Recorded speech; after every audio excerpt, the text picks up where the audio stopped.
কিছু মানুষকে আটক করা হলো। হযরত ওমর রাদিয়াল্লাহু আনহু বর্ণনা করেন, এদের কমরের মধ্যে রশি লাগাইয়া হাতের মধ্যে হ্যান্ডকাপ পরায়া টেনে টেনে কয়েদিদেরকে আনা হয়। একজন মহিলা কমরের মধ্যে রশি আছে, হাতের মধ্যে হ্যান্ডকাপ পরা আছে, কিন্তু কমরের মধ্যে রশি আছে, খবর নাই, হাতে হ্যান্ডকাপ পরা খবর নাই। সে শুধু চেহারাটা ডানে ঘোরায় বামে ঘোরায়, সামনে তাকায় পেছন দিকে তাকায়, বেচাইন আর পেরেশান হয়ে গেল।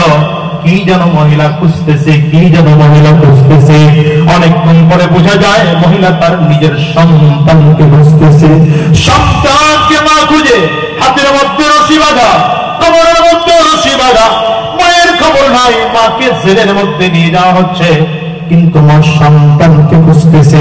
চারিদিক খুঁজে খুঁজে পেরেশান হয়ে যায়। হঠাৎ করে সন্তানের চেহারা দেখতে পায়, যেন ছোট্ট সন্তান যদিও হারিয়ে গিয়েছিল কিন্তু যুদ্ধে মারা যায় নাই। মা যখন সন্তানকে দেখেছে, রশিটা টান এত জোরে দিল, কয়েদির হাত থেকে রশিটা ছুটে গিয়েছে।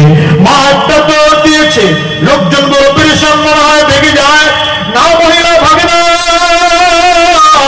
একদম সন্তানটাকে কাছে পাইয়া কোলের মধ্যে জড়ায়া জড়ায়া গালের মধ্যে নিয়ে নিয়ে চুমু দেয়, চোখের পানিগুলো ফেলে ফেলে কান্না করে। মা নিজের সন্তানটাকে কোলের মধ্যে নিয়ে নিয়ে এমন করতেছে, আমার কলিজার টুকরা সন্তানটা অনেকক্ষণ আমার থেকে দূরে, আমার সন্তান অনেকক্ষণ ধরে না খাওয়া, মানুষগুলোকে আড়াল করে করে মায়ের স্তনটা সন্তানের মুখে দিয়ে দিচ্ছে। মা এবার বড় শান্ত, বড় শান্ত। সাহাবায়ে কেরাম দূর থেকে তাকিয়ে তাকিয়ে দৃশ্য দেখতেছে।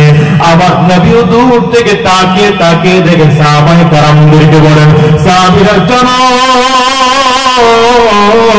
এই মা তার সন্তানকে যতটা মহাব্বত করে, তার চেয়ে হাজার গুণ বেশি মহাব্বত আমার আল্লাহ বান্দাকে করে।